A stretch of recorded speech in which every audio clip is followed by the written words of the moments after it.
What is going on, guys? How y'all doing for this late night review?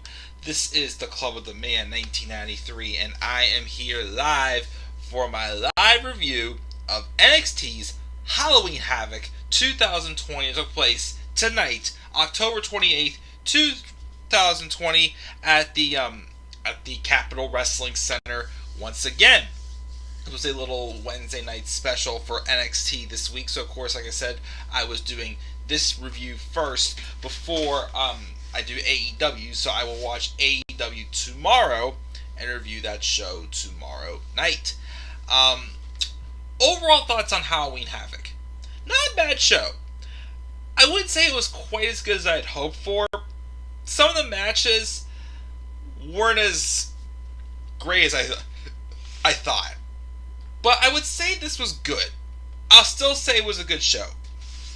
I do like, they kind of played a little more of the theme, which I do appreciate NXT for doing. Again, they've tried, during this pandemic, even though, once again, they've had, it's definitely been one of the weakest times of NXT. Again, not that it's horrible, just as I keep saying, just something's missing. Something is missing from what it used to be. Probably part of it is the audience, for sure. I can appreciate, though, that they have tried some different things. Bringing back In Your House, with TakeOver In Your House back in June. The Great American Bash. Halloween Havoc.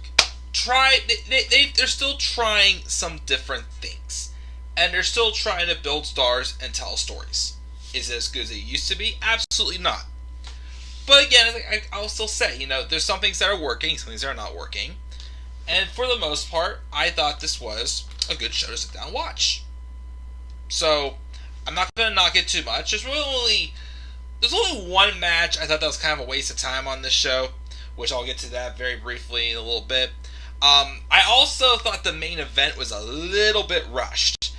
It did go a little... I don't watch NXT... I watch AEW live on Wednesdays. I usually only watch NXT first if it's like a special like this, or if it's a go home show before a takeover or so, which we may have seen the setup for probably the main event of TakeOver War Games if it does happen. I gotta double check to make sure see for sure if it does happen. But again, not a bad special. I liked it. Live chat first before we move on because it's almost quarter to midnight and I do have to get to bed for work tomorrow. 2 more days. J.R. Campbell says, I heard a rumor that CM Punk was coming back to face Roman Reigns at WrestleMania. I'm sorry, again, as I keep saying, I've been saying this for plenty of years. I'm sorry. I'm not going to believe CM Punk's coming back until I absolutely see it. That's just my opinion, but if he does, cool. Apparently, Thunder Rosa is coming to WWE. What? No. I wouldn't want to see. No, I want to see her stay in AEW. And Chris Jericho called out MJF to a. Oh, dude! Don't spoil it! Don't spoil it! I didn't watch AEW tonight. Don't spoil it! Don't spoil it! Don't spoil it, please. It's okay, but just please do not spoil it. Anyways, so I will, and then apparently Thunder Rosa lost the NWA Women's title this week. Oh boy. I don't know, like I said, I'd much rather see Thunder Rosa in AEW. I think she's a much better fit in there, and plus two, they could definitely benefit from having Thunder Rosa as the women's division in AEW. Again, I can just say, does need build. So, that's that. But let's talk about Halloween Havoc real quick here. So, Shotzi Blackheart was the host. Thought she, played her role pretty good. Another way, kind of, help her get a little more over, with, not the legitimate crowd, but with the fan base. I think she's making it work. Again, she's slowly grown on me more. Again, seeing this more, Daredevil, Jeff Hardy, Darby Allin character that Shotzi Blackheart has. I enjoy her. I think she's going to be definitely a champion someday, and I think she's going to be pretty good. But she, of course, was the host of Halloween Havoc. She made sparks fly from an electric chair by the wheel. And, of course, she had changed costumes throughout the night, starting it off with a Frankenstein theme. The first match was Damian Priest versus Johnny Gargano in the NXT North American Championship match. A live Axeman plays the Archer of Infamy in for the opening match. It was a very nice entrance. Again, Damian Priest. To me, of course, as they took away Aleister Black's entrance, and of course, Karrion Kross is going currently. Well, you still have The Fiend. I still think you can't beat his entrance. Definitely one of the best entrances for Damian Priest has. He took on Johnny Gargano, and we had to spin the wheel to make a deal, and the wheel landed on a Devil's Playground match. Basically, a false count anywhere match it was. This wasn't a bad match. I don't know if it's because I've seen, again, I love Johnny Gargano. He is awesome, but as I keep saying, I've just really soured on this heel run for him. I think because, again, he's already had so many title opportunities since turning heel. This is his fourth shot. Yeah, fourth shot. Wait, was it fourth? Yeah, fourth shot for the NXT North American Championship. Again, you've lost 3 in a row and not really had 3 title opportunities in a row and not really had anything to, any story to get you back in this opportunity, kind of takes me out a little bit. So I felt like, it's just with some stuff on the main roster. I'm getting tired of seeing Johnny get opportunities and he's not winning. Or feeling like the underdog when, again, he's the heel and supposed to be, being the villain. Him and Priest had a solid match. I'll say more so decent, probably, match. I think their match at TakeOver 31 I thought was a little bit better. There was some use, being blasted into things and, just use of some weapons and whatnot. There was a spot in the match where Johnny opened up a coffin and a skeleton popped out, which Johnny super kicks it, freaking out of nowhere. We then get to them brawling by the wheel on the platform. Johnny was beating down Priest with a metal trash can. And of course yells at the wheel because he hates wheels. Priest is beating him down and set him up for the Reckoning. But as he's setting him up for the Reckoning, a Grim Reaper, someone in the Grim Reaper costume appears with a steel bar. And the attack put down Damian Priest. And Johnny can use the wheel to run up for an enziguri. And then the Grim Reaper came back and hands Johnny a tombstone, which Johnny blasts and knocks Damian Priest to the floor with. And he crawls to Priest, who's down and out. And thanks to the help of the Grim Reaper, which, who is it? Could have been Indy Hartwell. I mean, again, the Grim Reaper came out during the women's match. I'm pretty sure it was Indy Hartwell, since they're playing a storyline that Indy's been helping Candice LeRae and Johnny Gargano out of jams. Starting off, of course, with the new TV they gave them. And Johnny Gargano is now the first ever two-time NXT North American champion. Can we please give him, hair in my mouth, a good reign with this and have him be able to defend the championship successfully? Give Johnny Gargano 6 months with the championship. 6 months. That's all I ask for. 6 months. Not this 5-week thing where he doesn't defend the championship. The moment he defends it, he loses again. We gotta stop that. Again, the Johnny Gargano way, I'm still not feeling it. Well, the heel character still. So take this championship and do something about it and make him more interesting. Please. I hate the fact that I've lost this much interest in Johnny Gargano this year. Again, Johnny's awesome. He's the former top baby face of NXT. Again, that obviously needed a fresh direction to go with his character, but like I said, to me, it just hasn't really been working out so far. But now he has a North American Championship on him, and it's some type of title. He has some room for, truth to work with. So, Again, I just still say, again, book well and do something right with the North American Championship run. As Damian Priest could get called up, he could maybe feud. Well, no, don't call him up yet. He could maybe feud for the NXT Championship. If him and Finn Balor had an excellent match, a takeover in your house, pretty sure people would want to see the match again. So we could see that happen at the next takeover, unless they do Tommaso Ciampa and Finn Balor. If Finn Balor, of course, is healthy enough with his surgery repaired jaw. But again, not bad, a decent opening match. We get the first clear shot of our in-house announcers. Vic Joseph was dressed up as Waldo, and Wade Barrett is dressed up as Bad News Barrett, which again, he even did the "I'm afraid I've got so bad news," and I'm just like, miss you, Wade, and I loved it. So we then have a superstar profile on Finn Balor, still no use out on his title reign. Cameron Grimes is pacing around nervously when Real comes to him and talks to him headed to the parking lot where the van is waiting to take him to his Haunted House of Terror match.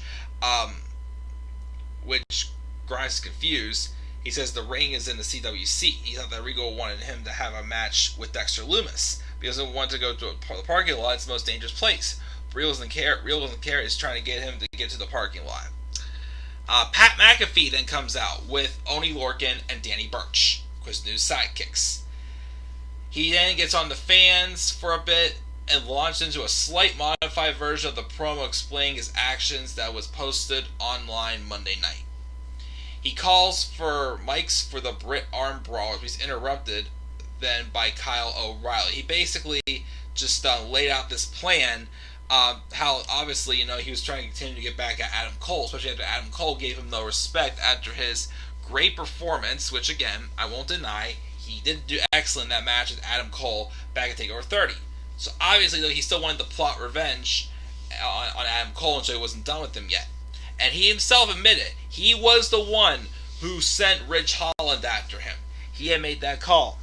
And but then, of course, Ridge Holland got hurt, which makes sense. Again, making sense how the fact that Ridge Holland was supposed to be a part of this four-man stable.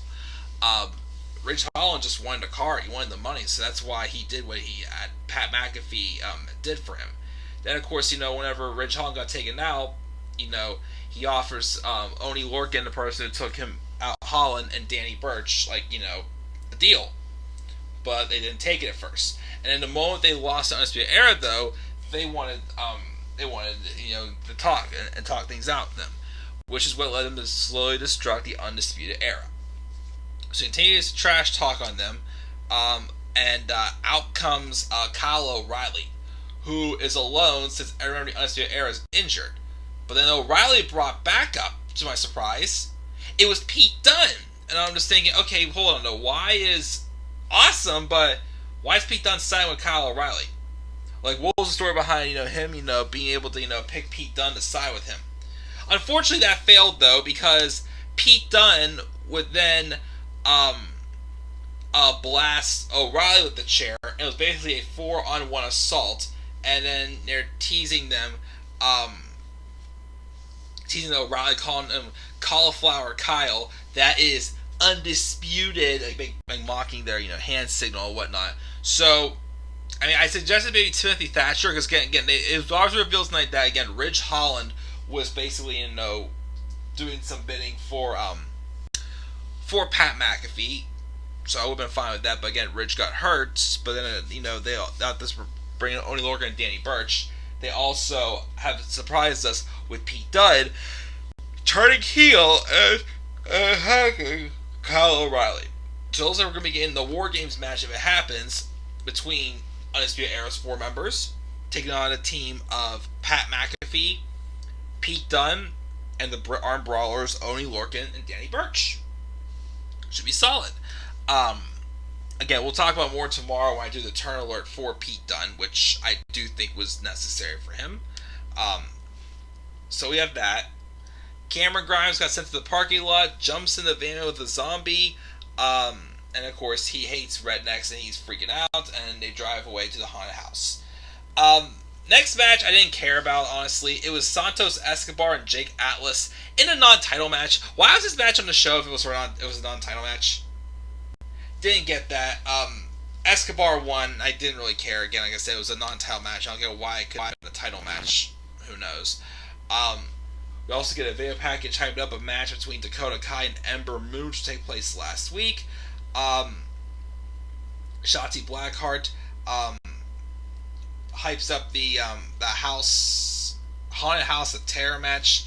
So Cameron Grimes shows up at the haunted house. Dexter Lumis is creeping on him from a tree. This was better than the House of Horror match. Some continuity and stuff made sense. It was dark out when he got there, and it was dark out, of course, when he got back from the haunted house. This is basically a spiced up, decent version of the House of Horrors match. Again, we had the one that just didn't work out back at Payback in 2017. Yeah, 2017, between Randy Orton and Bray Wyatt. That wasn't that good. This is actually kind of decent. They did, throw in some zombies and some, more real aesthetic things in the match. Of course, I was trying to emphasize, even though I feel like, they more so focused on Cameron Grimes having the fear of everything going on, I wish they kind of would have emphasized a little more on Dexter Lumis. I mean, he didn't really do too much in this match, I thought. Basically, he was able to escape. Grimes was able to escape. He went running back to the Capitol Wrestling Center. When he got into the ring, first he was surrounded by zombies, and then the zombies, and smoke surrounded him in the ring, and eventually Dexter Lumis would get the upper hand on him and get Grimes to choke out. So, guess I put over Dexter Lumis, make him look a little more creepier, but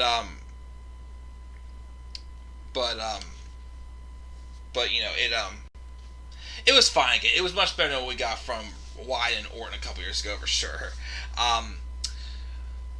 A match I actually thought was one of the best matches of the show was Rhea Ripley and Raquel Gonzalez. I thought this was a pretty good big woman match. Like, again, Rhea being about 5'10" and Raquel being 6'2". Again, Raquel's not, just 6 foot. I do not want to say a girl is 6'2" unless there's actually proof and evidence of so, because again, they'd be taller than me, and I am 6'1", and I gotta be tall and superior. Just kidding. This match though with Rhea Ripley and Raquel Gonzalez, I was pretty darn good. Again, Raquel Gonzalez, not too bad. I was worried she'd be the next Nia Jax. Whenever she first started, being Dakota Kai's heater and whatnot. But I thought Raquel looked pretty good in this match. I thought they had some good counters, some good physical moments, and I will definitely say it's one of the strongest matches of the show. So that was good to see. Drake Maverick was also dressed up as Hulk Hogan, and there's other people who came into, like, the Giant and the Yeti. Killian Dane dressed up as the Shockmaster. He refuses to trip like Drake Maverick set it up. They run down all the stuff that Drake's planned, that of course Dane hates, then puts the helmet on Maverick and walks away. So, still don't care. I'm sorry, I still do not care.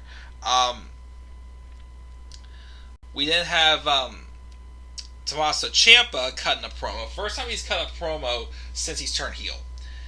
Just how one thing that's been clear since he's returned to NXT, it is not the same.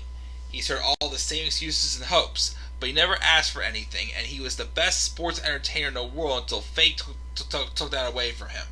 And I'm going to take it back, beginning with the 25-year-old prodigy, Velveteen Dream, who can't get out of his own way, which I'm wondering if that was a shot fired at him about his, allegations and such. Who knows? But Ciampa and Dream are going to take on each other one-on-one next week, another heel versus heel match, and Ember Moon will take on Dakota Kai, which is fine. In the main event, Candice LeRae and Io Shirai, Poppy was singing the champ to the ring. I guess it was just a temporary thing. The whole thing is going to be a legitimate, long-term thing for for Io's entrance. So the wheel was spun, and it was a tables, ladders, and scares match. Basically TLC, but with the Halloween term. This was not too bad. My problem I had with this main event, though, is I felt like it was a little bit rushed. I mean, they started at 10 to 10, and they ended up staying on TV till 5 after 10 after 10. So they try to give it time. I still felt like it was just a little bit rushed. Some spots that I felt like it were a little bit rushed. Towards the end of the match, it looked like that after pushing her off and her in a moonsault on chairs, and Candice pushing her off a ladder, it looked like Candice had us in the back. The Grim Reaper, who again I still think is going to be Indy Hartwell, came back and saved Candice, trying to help her out. But then Shotzi Blackheart, the host of NXT Halloween Havoc, she got involved and she took out the Grim Reaper, allowing Io to get back into the ring, push off the other ladder, and Candice goes down and out through the table. Io was able to climb. Io Shirai retains the NXT Women's Championship. Still feel like Candice should have won it, but I feel like she still has at least a little more momentum than her husband does.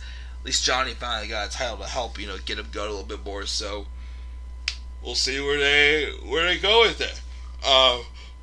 So yeah, guys, that's gonna do it for this review of Halloween Havoc. Let's check the polls on Twitter first. Only one person voted for Halloween Havoc, and one person gave it an A. The only person who votes for Halloween Havoc seems to always give it an A. Which, if that's the case, that's totally fine. So yeah, I gave the show a B. Again, the title change of Johnny was fine. I hope he gets something going for him. I love the matches with Raquel Gonzalez and Rhea Ripley. Again, main event was good, especially also that one nasty spot. Well, a couple nasty spots. Candice sent Io through 2 tables. Candice had also gone through the ladder like she did. A couple other good spots. Again, that was still pretty good.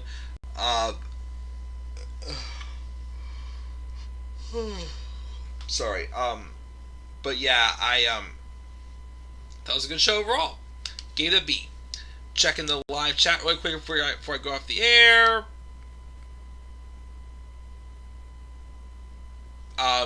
Making Cameron Grimes scared, that was definitely a Vince move, possibly. Who was the person in the scream mask? I'm still thinking it was Indy Hartwell. What's up, Tyler? Was that person in the scream mask same person that gave Johnny Gargano and Candice LeRae the TV? Again, Indy Hartwell is who I think it is. WB is lazy with Survivor Series. Finn Balor versus Johnny Gargano versus do they fight with women versus men next year? I thought it was going to land on Shotzi Blackheart's choice. I thought I was going to do that too for the main event at least, but I guess it didn't. Should make a video about why he doesn't care about Survivor Series. Neither do I. I'm afraid I've got some bad news. If your news is Wade Barrett, you make me feel better. Awesome. You can say that was a good show. A role talking about Halloween Havoc show night of NXT for sure. Yes. Yeah, but again, I gave the show a B. Again, good show. Had a couple little things that could have been a little bit better, but still a good show for NXT this week. So guys, that's going to do it for this Halloween Havoc review. Gave the show a B. What are your thoughts on the show, guys? Leave your thoughts down in the comment section below. And as always, be sure to slap a like in the video and subscribe or comment to my channel. And follow me on Twitter at DemandAirBoy93. Until then, guys, I'll see you guys tomorrow night for my AEW live review for Dynamite. And we will go from there. So, have a good night, guys. Sweet dreams. Peace out, everybody. Yeah, no, I will survive. There's no escape.